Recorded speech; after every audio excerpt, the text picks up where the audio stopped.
नमस्कार. निवेदक विठ्ठल पवार या माझ्या यूट्यूब चॅनलमध्ये आपल्या सर्वांचं सहर्ष स्वागत करत आहे.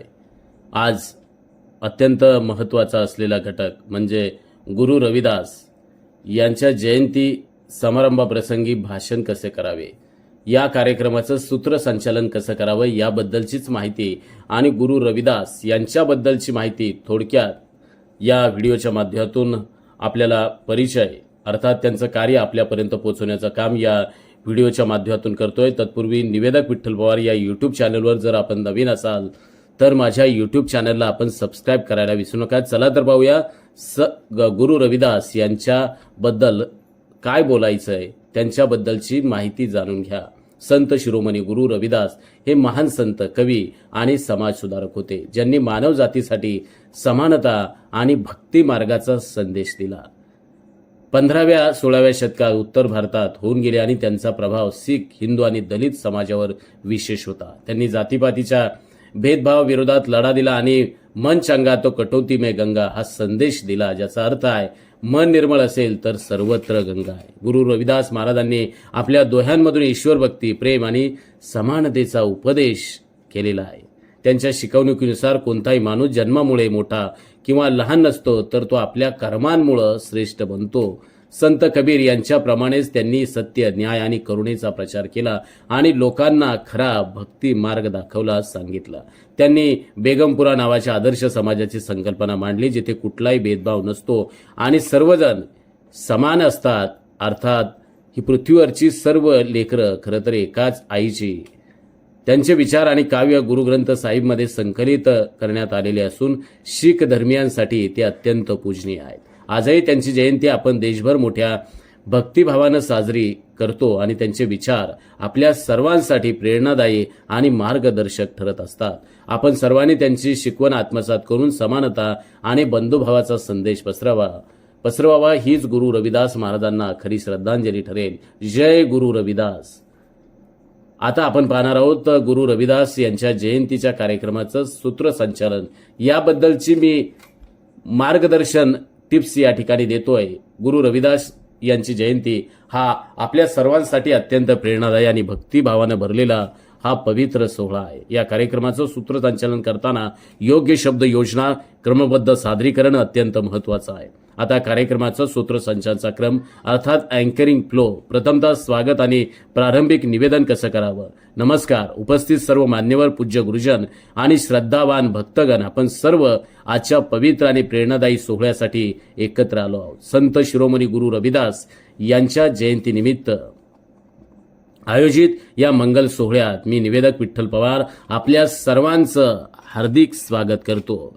गुरु रविदास यांच्या विचारांचा थोडक्यात परिचय या ठिकाणी द्यावा, म्हणजेच तुम्ही सुरुवातीला जे भाषण होतं त्या भाषणातील काही मुद्दे या ठिकाणी सूत्रसंचालकांनी सांगावेत आणि या कार्यक्रमाला उपस्थित असलेल्या मान्यवरांचं संयोजकांच्या वतीनं, ज्यांनी कार्यक्रम आयोजित केला आहे त्यांच्या वतीनं शाब्दिक स्वागत करा. आता आपण या उपस्थित मान्यवरांना आता दीपप्रज्वलन आणि प्रतिमा पूजनासाठी त्या प्रसंगी निवेदन कसं करावं. कोटी कोटी जनांना अज्ञानाच्या अंधकारातून बाहेर काढणाऱ्या महापुरुषांच्या स्मृतीला वंदन करण्यासाठी आपण दीपप्रज्वलन आणि गुरु रविदास यांच्या प्रतिमेचं पूजन या ठिकाणी करतोय. मान्यवरांना विनंती, आपल्या शुभ हस्ते आजच्या कार्यक्रमाची शुभारंभ दीपप्रज्वलनानं करावी अशी मी त्यांना विनंती करतो. आता मान्यवरांचं स्वागत आणि सत्कार समारंभ याचं निवेदन असं करावं. गुरु रविदास महाराजांनी संपूर्ण मानवजातीसाठी समतेचा संदेश दिला. आजच्या मंगल सोहळ्यासाठी उपस्थित असलेल्या आपल्या मान्यवरांचा सत्कार कार्यक्रमाचे संयोजक या ठिकाणी करून या सोहळ्याची शोभा वाढवत आहेत. आता सन्मानपत्र आणि पुष्पगुच्छ प्रदान करताना आमच्या सन्माननीय पाहुण्यांचा आम्ही पुष्पगुच्छ आणि शाल श्रीफळ देऊन संयोजकांच्या शुभ हस्ते सत्कार करत आहोत. आता प्रमुख वक्त्यांचे विचार अर्थात प्रबोधनपर भाषणे या प्रसंगी असं निवेदन करावं. गुरु रविदास यांच्या जीवन कार्यावर प्रकाश टाकण्यासाठी आता आम्ही आमच्या प्रमुख वक्त्यांना या ठिकाणी आमंत्रित करतोय. त्यांचे विचार आपल्या सर्वांसाठी निश्चितच मार्गदर्शक ठरतील. 1 बाय 1 वक्त्यांचं नाव घेऊन त्यांचं या ठिकाणी भाषण आणि त्यांच्याबद्दल सूत्रसंचालकानं बोलून त्यांना आमंत्रित करावं. प्रत्येक भाषणानंतर त्यांच्या विचारांना सलाम करत पुढील वक्त्याच्या क्रमांकाचे, त्यांच्या नावाची घोषणा निवेदकाने या ठिकाणी व्यवस्थितरित्या करावी. 5. भजन कीर्तन आणि सांस्कृतिक कार्यक्रम. गुरु रविदास यांच्या अभंगांनी आणि दोह्यांनी संपूर्ण मानवजात प्रेरित झाली आहे. आता आपल्या गायकांचा अर्थात संघाचं नाव त्यांच्याकडून भजनाचा कार्यक्रम होणार आहे. गुरु रविदास यांच्या अभंगावर आधारित भजन कीर्तन आणि नृत्य किंवा नाट्य सादर होईल याची घोषणा करा. प्रत्येक सादरीकरणाचं महत्त्व विशद करा. 6. आभार प्रदर्शन व समारोप. आजचा हा दिव्य सोहळा आपल्यासाठी एक अमूल्य आठवण बनला आहे. गुरु रविदास महाराजांचे विचार आपल्या हृदयात रुजावेत हीच आमची इच्छा. या कार्यक्रमाच्या यशस्वी आयोजनासाठी सर्वांचं सहकार्य लाभलेलं आहे. मग त्यामध्ये मान्यवर आयोजक, कलाकार आणि उपस्थित सर्व भक्तगणांचं मनपूर्वक आभार. आयोजकांची नावे व त्यांचे योगदान सूत्रसंचालकानं नमूद करावं. उपस्थितांचं मनपूर्वक आभार म्हणून कार्यक्रमाची सांगता करावी. आता अत्यंत महत्त्वाच्या टिप्स या ठिकाणी मी देतोय की भावनिक आणि प्रेरणादायी भाषा. गुरु रविदास यांच्या शिकवणींना अधोरेखित करणारे संवाद सूत्रसंचालकांनी वापरावेत. भावनिक संवाद, उदाहरणार्थ गुरु रविदास म्हणतात, मन चंगा तो कटोती में गंगा, म्हणजे मन निर्मळ असेल तर सर्वत्र गंगा आहे. आता या ठिकाणी संगीताचा समावेश, भजन कीर्तन अभंग दोहे यांचा योग्य ठिकाणी समावेश करावा.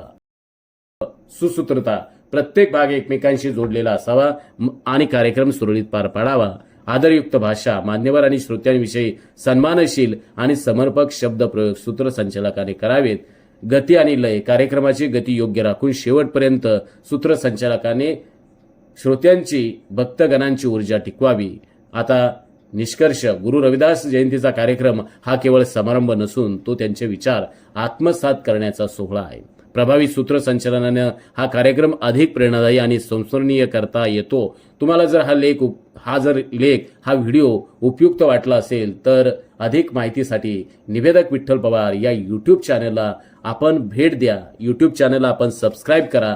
महाराष्ट्र राज्यातील सूत्रसंचालक घडवणारा आणि सूत्रसंचालन शिकवणारा राज्यातला नव्हे तर जगातला पहिला मराठी यूट्यूब चॅनल अर्थात आपला लाडका निवेदक विठ्ठल पवार या यूट्यूब चॅनलमध्ये पुन्हा एकदा आपल्या सर्वांचं मी स्वागत करतो. आणि माझ्या असलेल्या मराठी बांधवांचा असलेला हा मराठी यूट्यूब चॅनल, या यूट्यूब चॅनलला सबस्क्राईब करा.